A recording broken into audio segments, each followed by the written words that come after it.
ప్రతిరోజు దీపం వెలిగించేటప్పుడు, దీపం దానం చేసేటప్పుడు ఇప్పుడు నేను చెప్పిన ప్రక్రియ చేయండి. ముందు వరి పిండి తీసుకోండి, దాన్ని ముద్ద చేయండి. ఆ పిండిని తమలపాకు, మారేడాకు, చుక్కుడాకు లేదా ఉసిరాకు ఏదో ఒక ఆకు మీద పెట్టండి. ఆ పిండి మీద మీ శక్తిని బట్టి బంగారపు ప్రమిదో, వెండి ప్రమిదో, మట్టి ప్రమిదో పెట్టండి. అందులో 3 ఒత్తులు వేయాలి. ఆ వేసే ముందు నెయ్యి వేయాలన్నాక ముందు నెయ్యి వేయకుండా ఉట్టి ఒత్తులు వేయకూడదు.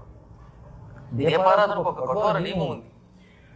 ప్రమిదలో ముందు ఒత్తులు వేసి తర్వాత నెయ్యి పోస్తే అది దీపం కాదు. అందుకే చెప్పడమే సాధ్యం. నేతితో కూడినది.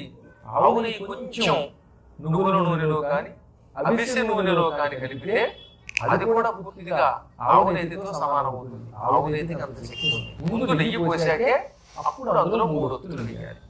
అర్హత కలిగిన వారికి, జపతపాలు చేసేవారికి, వ్యసనములు లేని వారికి ఈ దీపదానం చేయాలట.